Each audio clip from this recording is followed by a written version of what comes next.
Es día de aprender algo más y hacer una buena reflexión para ser mejores en la vida. ¡Claro! Te acompaña ese amigo que te guiará en tu camino. Él es el Padre José de Jesús Aguilar Valdés, la voz amable de la radio. Esto es En tu Camino.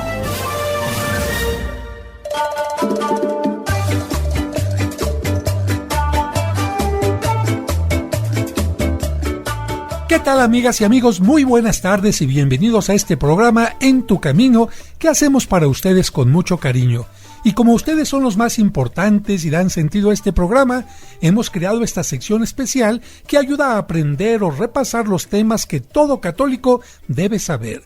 No solo para poderlo poner en práctica y sentirnos orgullosos de lo que creemos, sino también para poder defender nuestra fe ante quienes nos atacan.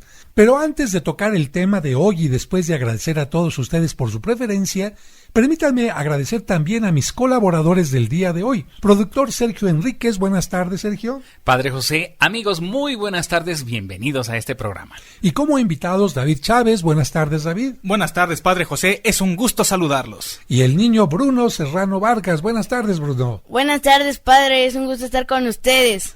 Ya estamos el equipo completo, así que vamos a recordar que en el programa anterior de Cimentando Nuestra Fe, iniciamos el tema del sacramento de la Eucaristía y recordamos el momento en que, liberados por Dios de la esclavitud de Egipto, Él puso al frente del pueblo a Moisés para que los guiara por el desierto. Sin embargo, no todo fue fácil.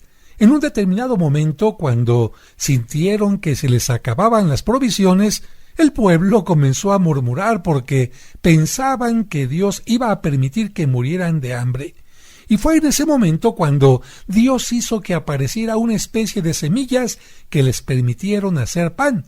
Y a ese alimento le llamaron el maná, el pan del cielo. Sí, me acuerdo que ese alimento les ayudó a llegar a la tierra prometida. También recordamos que en distintos momentos del Antiguo Testamento, Dios alimentó no solo al pueblo, sino a los profetas, y que el mismo Jesucristo alimentó a una gran muchedumbre que lo escuchaba. ¿Cómo? Multiplicando peces y panes en 2 ocasiones. Con solo 5 panes y 2 pescados alimentó a toda la gente. ¿Te acuerdas muy bien, Bruno? Finalmente, recordamos que Cristo, en la sinagoga de Cafarnaúm, se presentó como el nuevo y verdadero pan del cielo, diciendo a sus discípulos que Él era mucho mejor que el maná porque Él no solo nos alimentaría con su palabra y Eucaristía en esta vida, sino que también nos daría la vida eterna. Eso significa que el maná alimentaba el cuerpo, pero Jesús quiere alimentar nuestro espíritu. Perfectamente bien, y precisamente para ello, Jesús no solo predicó en medio de nosotros, enseñándonos el camino y la verdad, sino que también nos ofreció la vida eterna. Por eso, como nos lo dice el capítulo 14 de San Juan, en el versículo 6, Jesús dijo: «Yo soy el camino, la verdad y la vida». Y para que quedara muy claro que Él nos daba la vida, quiso entregarse por nosotros en la cruz. Que quede muy claro, nadie le quitó o le arrebató la vida porque, como dijimos la semana pasada, si Cristo hubiera querido huir y evitar su pasión, lo hubiera podido hacer, pero al morir por nosotros y luego resucitar, nos dio la prueba más clara de que la muerte no es el final y que dar la vida por los demás es lo que da sentido a nuestra vida. Fue por eso que el jueves, unas horas antes de que lo crucificaran el viernes, quiso reunirse con sus apóstoles en una cena íntima que todos conocemos como la Última Cena.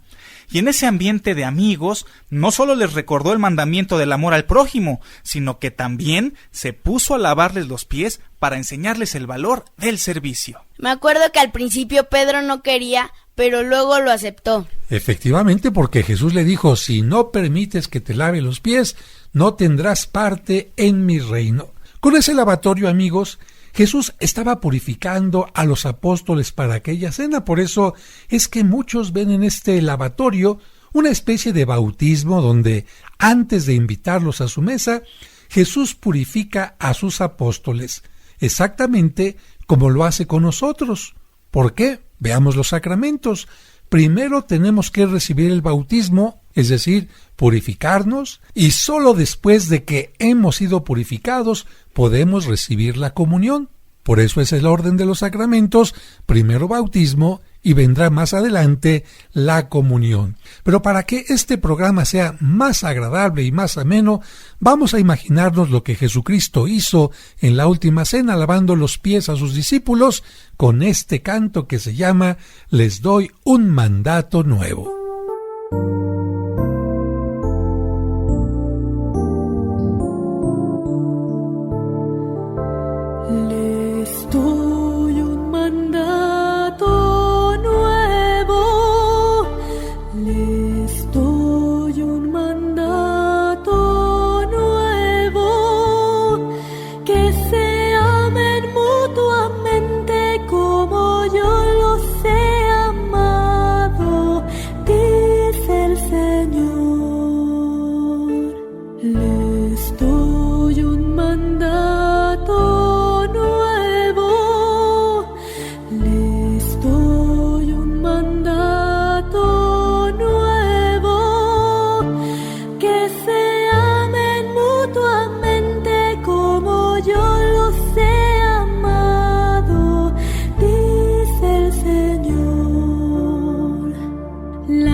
Este canto que hemos escuchado nos recuerda aquel momento en que Jesucristo, en la noche del jueves, lava los pies a sus discípulos, toma con ellos la cena pascual y, por supuesto, les enseña el mandamiento nuevo del amor. Y es importante mencionar que los judíos celebraban la cena de Pascua comiendo cordero, hierbas amargas, vino mezclado con agua y pan ácimo. Y muchos se preguntarán, ¿por qué?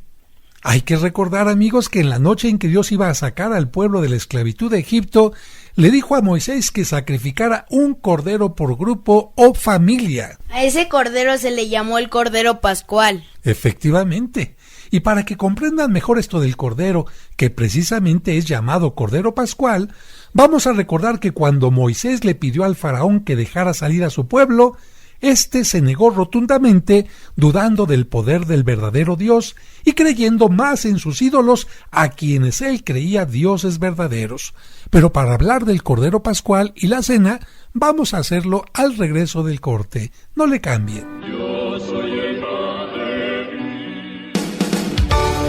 Conoce los lugares más importantes de la Tierra Santa y diferentes santuarios europeos sin salir de casa a través de los videos del Padre José. Ahora bajaremos por el inclinado camino que utilizó Cristo el Domingo de Ramos para entrar a Jerusalén. Suscríbete a su canal de YouTube y ahí podrás aprender mucho sobre nuestra religión católica. El día de hoy tenemos un tema bastante interesante y es el tema de la excomunión. Encontrarás cuentos y explicaciones divertidas para los pequeños. ¿Tengo que ir a la misa de la noche y también a la del día siguiente? No, gatito, es suficiente con que vayas. Podrás escuchar completos los cursos de autoestima y tanatología. La tanatología no te va a quitar el dolor inmediatamente, pero sí te va a ayudar a superarlo. Además, todos los domingos a las 9 de la mañana podremos celebrar juntos la Santa Misa. Oren, hermanos, para que este sacrificio mío y de ustedes sea agradable a Dios nuestro Padre Todopoderoso. No esperes más. Busca su canal en YouTube como Padre José de Jesús Aguilar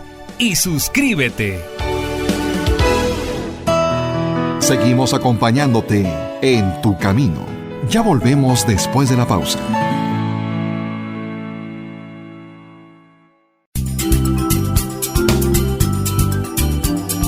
Estás escuchando En tu camino. En tu camino. Con el Padre José de Jesús Aguilar Valdés, la voz amable de la radio.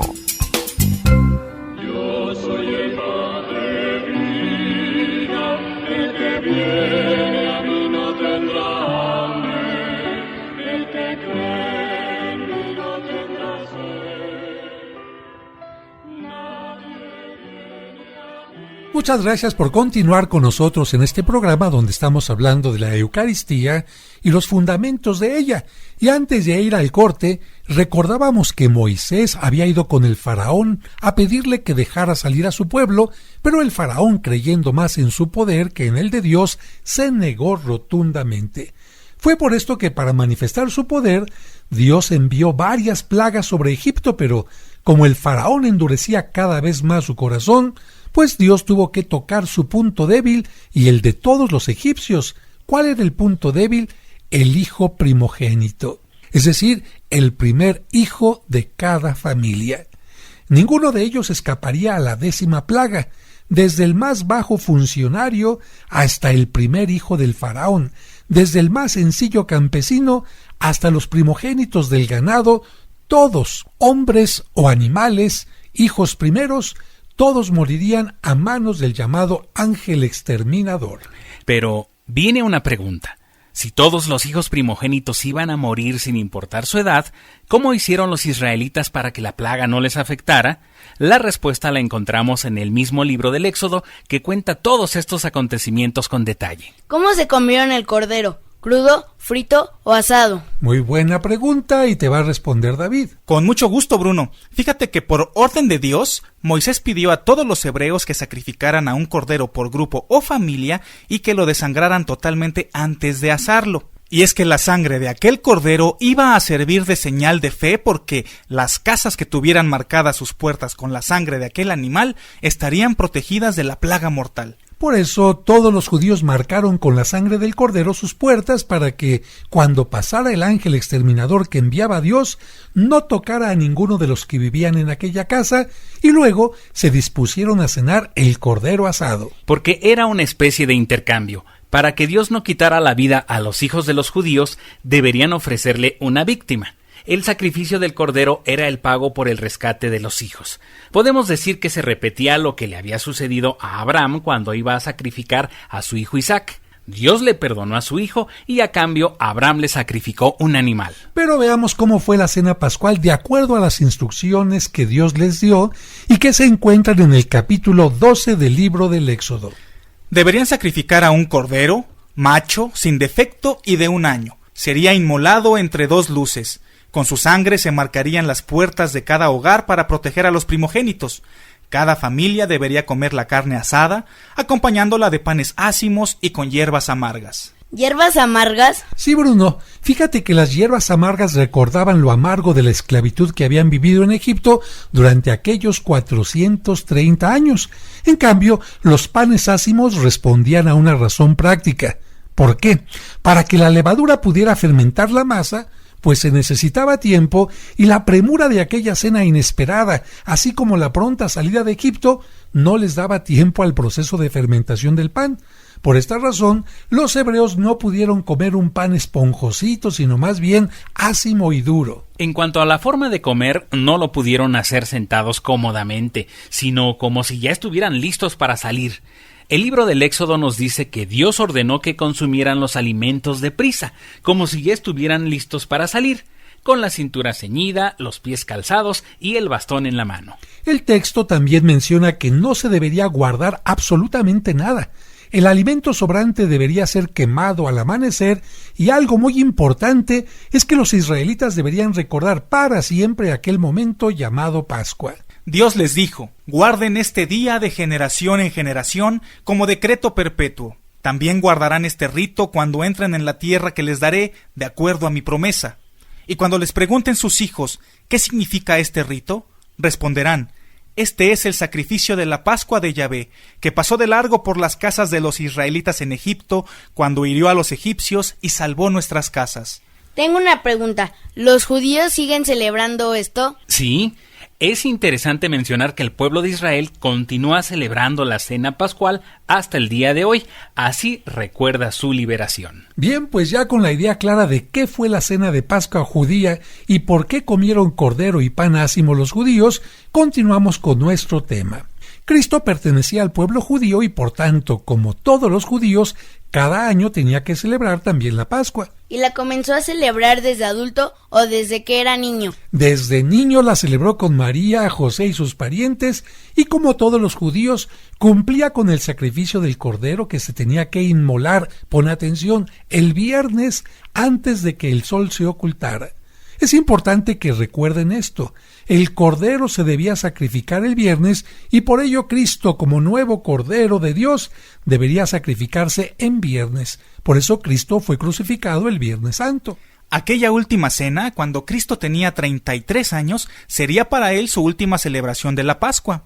En ese momento, Jesús tomó el lugar del cordero que debía ser sacrificado para liberarnos de la esclavitud del pecado y de la muerte. Desde entonces, los sacrificios de animales como rituales de purificación, pacto o alianza con Dios quedaron superados por el único y verdadero sacrificio, el de Cristo. Ya desde aquí vamos sacando una conclusión. Ninguna ofrenda o sacrificio que le hagamos a Dios será mejor que el sacrificio que Cristo hizo por nosotros.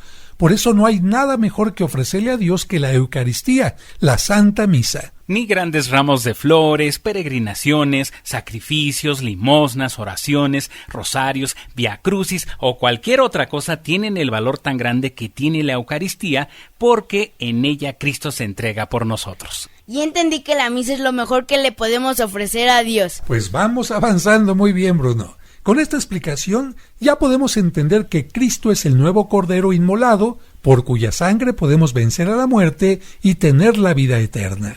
Si en la Pascua judía los israelitas tuvieron que marcar sus puertas para librarse de la muerte, en la última cena Jesús nos marcó con su sangre al ofrecerse en sacrificio por nosotros. Por eso dijo: esta es mi sangre, la sangre de la alianza, que se derrama por muchos para la remisión de los pecados. Así como en Egipto el sacrificio y la sangre del cordero ayudaron a que los hebreos obtuvieran la libertad, a partir de la última cena, Cristo, con su sangre y como cordero, nos libra de nuestros pecados y de la muerte eterna. ¿Me podrían explicar un poco más qué significa la palabra Pascua? Claro que sí, mira, para terminar esta parte de la Eucaristía y su relación con la Pascua judía, concluimos diciendo que la palabra Pascua tiene su origen en la palabra hebrea Pesaj, que significa paso y tiene diversas interpretaciones. En el Antiguo Testamento, por ejemplo, tiene 3 significados. El primero se refiere al paso que realizó el ángel de Dios en Egipto para dar muerte a los primogénitos egipcios y mostrar su poder. El segundo significado se refiere al paso que hicieron los hebreos por el Mar Rojo a pie seco para librarse de los ejércitos del faraón que los perseguían, aquel famoso momento en que las aguas se abren. El tercer significado es el paso del pueblo judío de la esclavitud a la libertad. Para los cristianos, la palabra Pascua se refiere especialmente a Cristo que pasa de la muerte en cruz a la vida en la resurrección, iniciando así la nueva Pascua para toda la humanidad, que será el paso del pecado a la gracia y, por supuesto, el paso de la muerte a la resurrección. Los judíos que no creen en Cristo celebran la Pascua anual siguiendo el ritual expresado en el capítulo 12 del Éxodo. En cambio, los cristianos celebramos la Pascua anual o resurrección de Cristo el primer domingo de luna llena de primavera. Pero también desde los primeros siglos, los cristianos celebramos la Pascua en forma semanal. ¿Cuándo y cómo? En la Santa Misa Dominical. Por eso la misa semanal es muy importante. Y por eso Cristo nos pidió en la última cena, hagan esto en memoria mía. Es una petición directa y clara de Jesús en los últimos momentos de su vida, casi como un testamento que debemos de cumplir con gusto. Es clara la petición de Jesús, hagan esto en memoria mía. Con lo que hemos mencionado hasta este momento, si alguien nos preguntara qué hubo en la última cena, podríamos contestar sin problema alguno que en la mesa hubo pan ácimo, hierbas amargas y vino mezclado con agua, pero no podía haber cordero porque los corderos se sacrificaban el viernes. Y sucede que Cristo anticipó la cena para el jueves porque el viernes por la noche ya estaría muerto. Por eso la institución de la Eucaristía la celebramos el Jueves Santo. Pero también nos queda claro que no se necesitaba ya un cordero, porque como lo anunció Juan el Bautista cuando vio a Jesucristo, Jesús es el verdadero Cordero de Dios que quita el pecado del mundo. Por eso, un momento antes de que nos acerquemos a comulgar, el sacerdote nos muestra y levanta la hostia consagrada en la que Cristo está real y verdaderamente presente y dice: este es el Cordero de Dios que quita el pecado del mundo. Dichosos los invitados a esta cena. En ese momento es como si estuviéramos junto a Cristo en su última cena y en el momento de su pasión. Pero seguiremos hablando de esto al regreso del corte.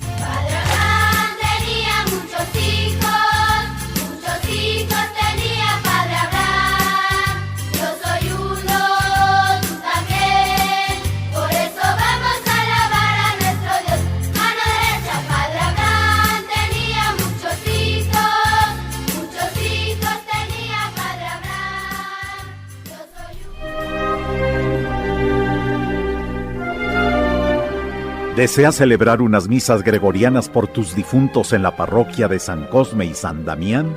Es decir, misas ininterrumpidas durante todo un mes. Pide informes al 55 55 66 77 44 de 9 a 2 y de 5 a 7.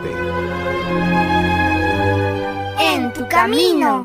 ¿Qué piensas cuando escuchas el nombre de estos lugares? La Gruta de Belén, Caná, Cafarnaúm, el Huerto de los Olivos, Nazaret, el Lago de Galilea, la Vía Dolorosa, el Calvario, el Santo Sepulcro o la ciudad de Jerusalén. ¡Claro! Piensas inmediatamente en esos magníficos lugares de Tierra Santa por donde caminó Jesucristo. Tú puedes conocerlos y estar ahí. Ya están pisando nuestros pies, tus umbrales, Jerusalén. Entonces, no dejes pasar la próxima peregrinación a la Tierra Santa, que iniciará el 17 de abril del próximo año, donde te acompañará el Padre José de Jesús como guía espiritual. Pide informes al 55 46 06 6676 o al 55 46 06 6476. Llama y aparta tu lugar en la próxima peregrinación, porque Tierra Santa te espera. Únete a nuestro grupo para conocer Tierra Santa y cuando abras la Biblia dirás: yo estuve en ese lugar. Vamos a la casa del Señor.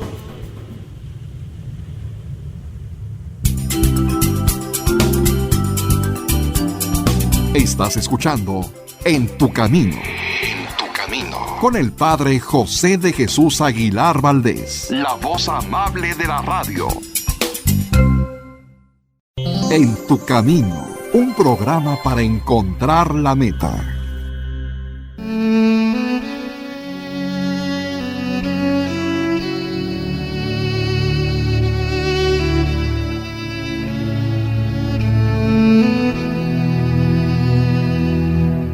Señor, tu nombre es mi curación, oh Dios mío, y el recuerdo de ti mi remedio. La cercanía a ti es mi esperanza y el amor por ti mi compañero. Tu misericordia para conmigo es mi curación y mi auxilio en este mundo y en el otro. Tú en verdad eres supremamente generoso, omnisciente, omnisapiente. Cúranos, Señor, y estaremos curados. Sálvanos y seremos salvos. Por eso a ti te alabamos. Envía alivio y curación para nuestras enfermedades, sufrimientos y heridas, pues tú eres sanador misericordioso y fiel. Bendito sea, Señor, que curas al enfermo. Amén.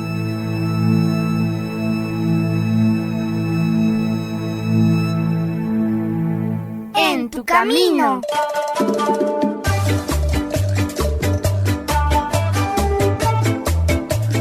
Muchas gracias por continuar con nosotros y yo espero que le vaya quedando a usted muy claro qué es la Pascua, qué es el Cordero Pascual, qué había en la mesa de la Última Cena.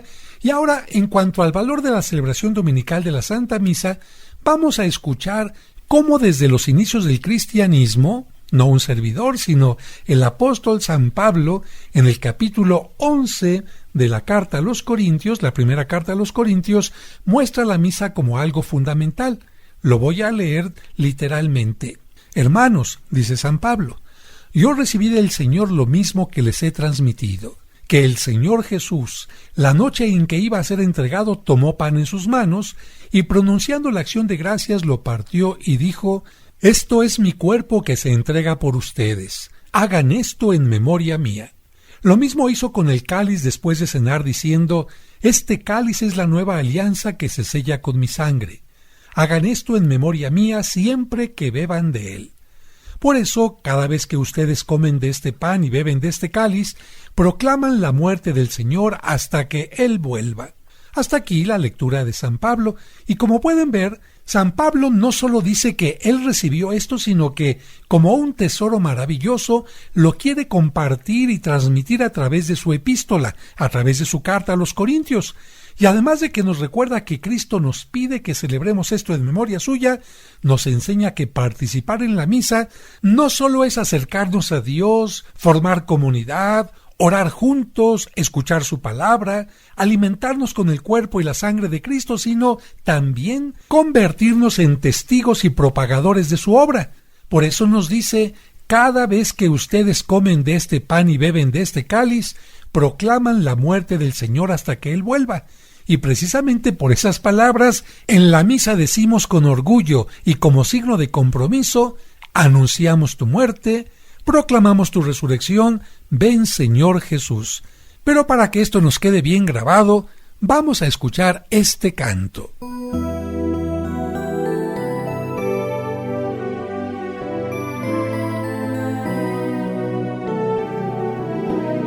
Comiendo del mismo pan, bebiendo del mismo vino, queriendo en el mismo amor, sellamos tu alianza, Cristo.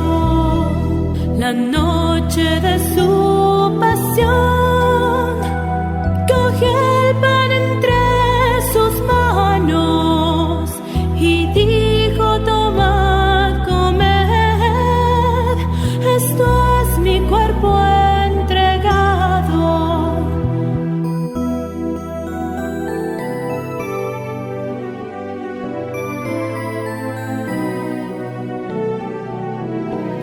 Comiendo del mismo pan, bebiendo del mismo vino, queriendo en el mismo amor, sellamos tu alianza, Cristo.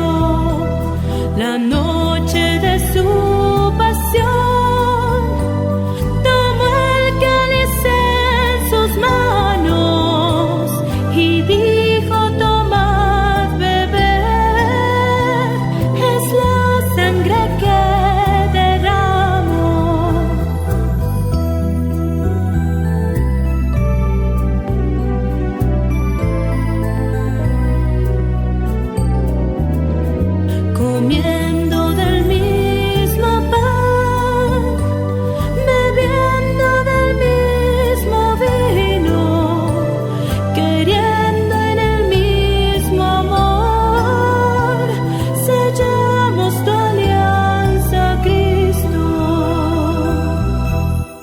Un hermoso canto que nos recuerda aquella última cena en la que en la mesa había hierbas amargas, pan ácimo, vino, pero también había otra cosa, David.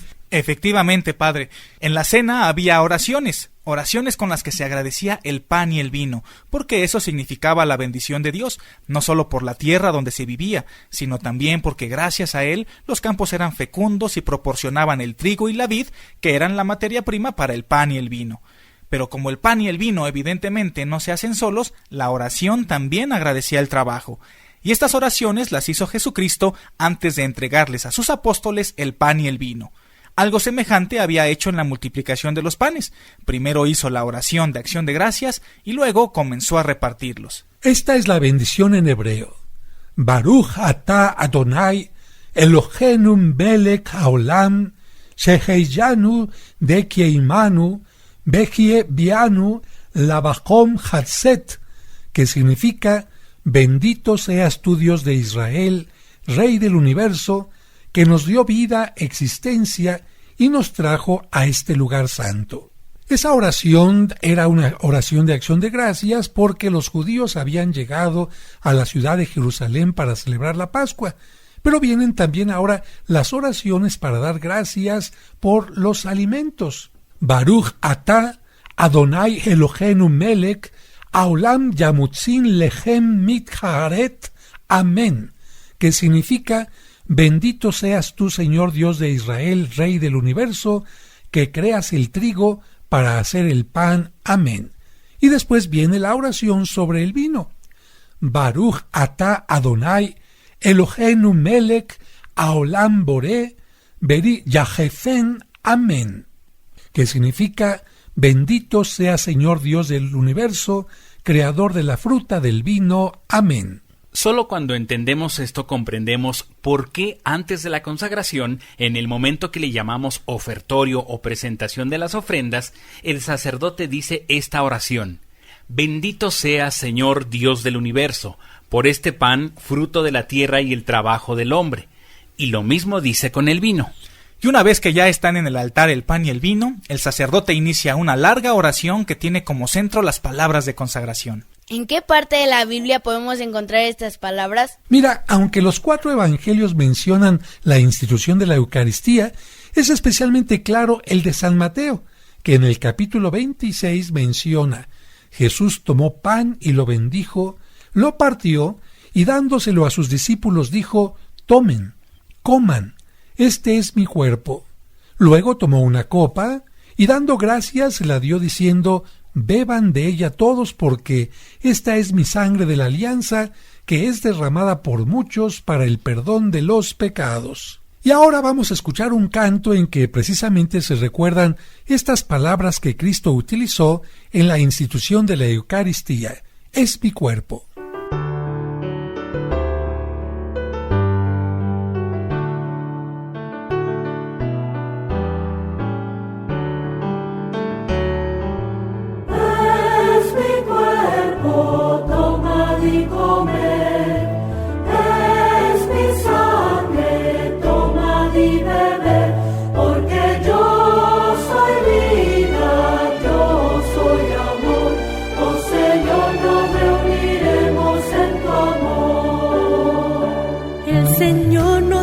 Su amor como nadie nos lo dio. Él nos guía como estrella en la intensa oscuridad. Al partir juntos el pan, Él nos llena de su amor. Pan de Dios, el pan comamos de amistad. Es mi cuerpo, tomad y comed. Es mi sangre, tomad y bebed. Porque yo soy vida, yo soy amor. Oh Señor, nos reuniremos en tu amor.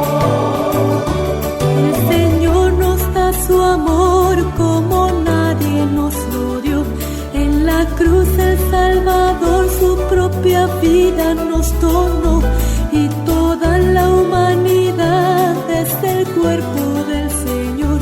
Nada puede separarnos de su amor. Es mi cuerpo.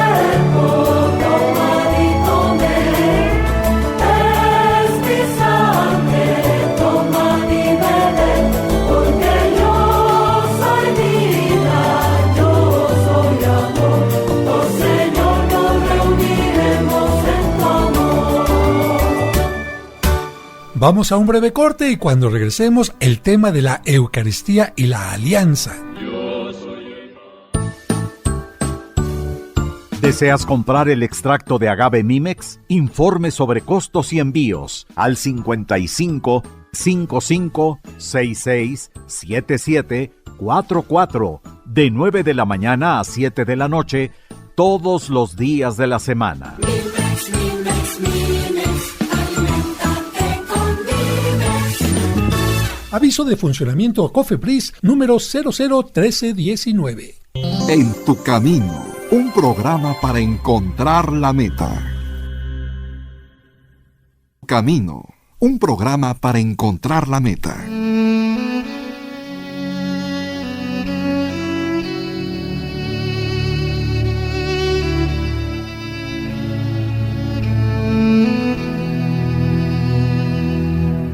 Señor, gracias por esta semana que está terminando.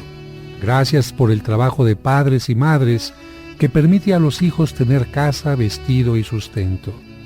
Gracias por la mano amiga que ha hecho más fácil el momento amargo. Gracias por todos tus beneficios, especialmente por la fe que nos permite sentir tu mano paterna. Amén.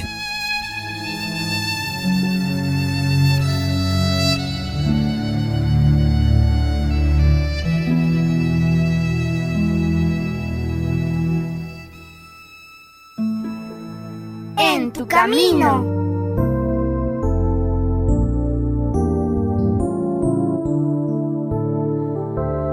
Les doy un mandato nuevo. Les doy un mandato nuevo. Muchas gracias por continuar con nosotros en esta reflexión sobre el sacramento de la Eucaristía. Y ahora aparece una pregunta nueva porque antes del canto escuchamos que en el texto de San Mateo Jesús dijo: esta es la alianza que es derramada por muchos, y para entender mejor lo de la alianza, vamos a escuchar ahora el Evangelio de San Lucas, porque gracias a que cada uno de los evangelistas escribió lo que más le llamó la atención, podemos tener una visión completa de la Eucaristía. Por favor, David. Con mucho gusto. San Lucas dice así: tomando el pan, dio gracias, lo partió y se lo dio diciendo: este es mi cuerpo que es entregado por ustedes. Hagan esto en memoria mía. Asimismo tomó el cáliz después de haber cenado, diciendo: este cáliz es la nueva alianza en mi sangre, que es derramada por ustedes. Este texto de San Lucas enriquece el de Mateo porque nos recuerda que Jesús dijo: hagan esto en memoria mía, y además que Jesús habló de una nueva alianza. Y estos dos elementos ya los habíamos escuchado en la lectura de San Pablo. Recuerden que él escribió: este cáliz es la nueva alianza que se sella con mi sangre. Hagan esto en memoria mía siempre que beban de él.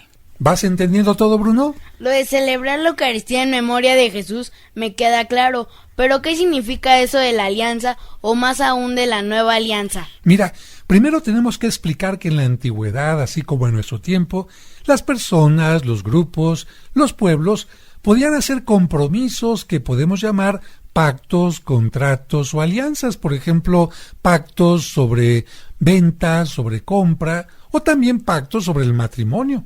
En nuestro tiempo, generalmente las cosas, los pactos se hacen a través de una firma.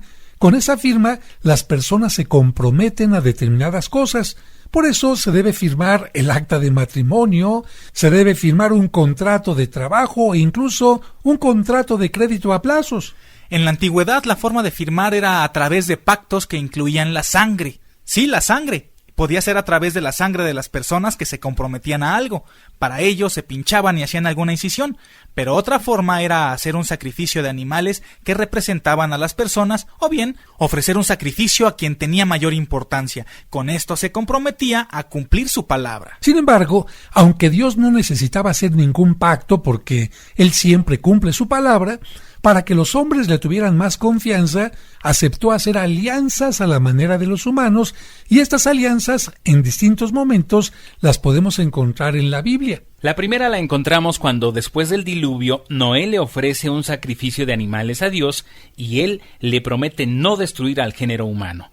Como recordatorio de esta alianza o pacto, Dios crea el arco iris. Otro ejemplo se muestra en el capítulo 12 del libro del Génesis, en el que se puede leer lo siguiente. El Señor dijo a Abraham: «Vete de tu tierra y de tu patria y de la casa de tu padre a la tierra que yo te mostraré. De ti haré una nación grande y te bendeciré. Engrandeceré tu nombre y haré de ti una bendición. Bendeciré a quienes te bendigan y maldeciré a quienes te maldigan. Por ti se bendecirán todos los linajes de la tierra». Abraham obedeció y partió hacia la región de Canaán, el actual Israel. Allí ofreció a Dios en sacrificio una novilla de 3 años, una cabra de 3 años, un carnero también de 3 años, una tórtola y un pichón. Mediante aquel sacrificio, Dios hizo con él una alianza por la que le entregaría toda aquella tierra. Pero para comprender mejor el tema de las alianzas y cómo Dios, por amor, se adapta a las circunstancias de los humanos, seguiremos hablando un poco más sobre la historia de Abraham. Además de prometerle hacerlo padre de una gran nación, Dios le ofreció otra promesa porque, como Sara, su esposa, no podía tener hijos, Abraham se tenía que contentar con Ismael, el hijo que había procreado con su esclava Agar, ya que según las costumbres de aquellos tiempos, los hombres también podían tener hijos con sus esclavas, pero eso no se consideraba una bendición. Fue por eso que Dios le prometió a Abraham que tendría un hijo, pero con su esposa Sara, para que a través de este hijo continuara con su bendición y su alianza. Poco después de la promesa, Dios le cambió el nombre de Abraham por el de Abraham, que significa padre de muchos pueblos. Es importante comprender por qué en aquel tiempo un hombre podía tener hijos con la esposa y las esclavas, y también cuál de los hijos era considerado el hijo más bendecido, así que pongan mucha atención. En aquel tiempo la mortandad infantil era común y el promedio de vida era muy corto porque cualquier enfermedad o infección podían acabar con la vida. Imagínense un tiempo sin medicamentos. Por eso cuando el jefe del clan o familia veía disminuir drásticamente el número de sus miembros, pues hacía todo lo posible para que su descendencia no desapareciera. Por eso se consideraba normal que para garantizar la descendencia y el número de la familia, el padre tuviera hijos con la esposa y las distintas esclavas. Así que la poligamia no era considerada infidelidad, sino más bien necesidad de supervivencia. No obstante esto, había grandes diferencias sobre los derechos que los hijos podían reclamar. El hijo primogénito, o sea, el primer hijo varón de la esposa, era considerado la mayor bendición de Dios y quien tenía absolutamente todos los derechos.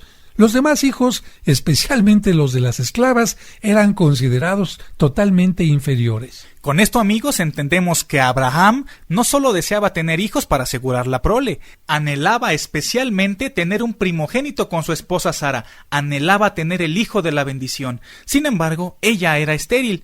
Fue en este contexto que Dios le prometió que sería padre de muchos pueblos, y eso suponía el nacimiento del hijo deseado. Dios y Abraham, de acuerdo a las costumbres de la época, hicieron una alianza, un trueque.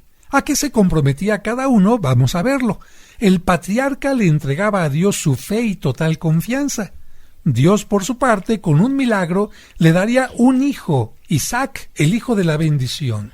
La teología cristiana suele comparar a Isaac con Cristo porque ambos son primogénitos y los más amados por su padre.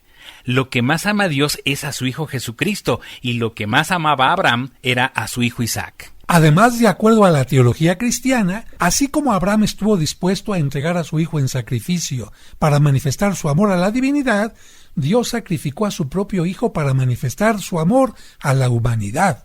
Y bueno, a veces la Biblia nos sorprende porque parece presentarnos a un Dios semejante a los dioses griegos o romanos que de acuerdo a la mitología eran ajenos al ser humano, a sus sufrimientos y necesidades. Y en cambio estaban deseosos de ofrendas y se mostraban impacientes, inclementes y coléricos también. Sin embargo, en la Biblia, bajo un lenguaje a veces difícil de comprender, Dios manifiesta una pedagogía divina. Yo no sabía que la Biblia decía que un hombre podía tener varias esposas. Pues sí, efectivamente, Bruno, hay muchas personas que dicen, ¿cómo es posible que Dios permita que un hombre pudiera tener varias esposas? ¿Y por qué no lo permite en este tiempo? Bueno, Bruno, porque Dios se adapta, como hemos dicho, a las circunstancias de cada época. Y en la época de Abraham, como hemos dicho también, los niños se morían fácilmente. Y si un hombre tenía solamente una esposa, a veces se podía quedar sin hijos y su descendencia se terminaba para siempre. Por eso en tiempo de Abraham se permitía, y no es solamente con Abraham, sino con toda la gente que vivía a su alrededor, que un hombre pudiera tener a una esposa que era la favorita, la privilegiada, pero también pudiera tener varias esclavas con las que pudiera tener distintos hijos. Y si Dios quería hacer una alianza con Abraham, pues Dios tenía que adaptarse a la circunstancia de Abraham, Bruno. Por eso es que Dios, podemos decir, utiliza una pedagogía. Esa pedagogía significa que Dios se adapta a las diversas circunstancias de los seres humanos para que podamos comprender más fácilmente su mensaje de amor. En la Biblia se ve claramente que Dios utilizó el lenguaje y costumbre, a veces salvajes, de aquel tiempo, pero no para estar de acuerdo, sino para transformar y elevar nuestra humanidad. Podemos decir que Dios se pone en nuestros zapatos.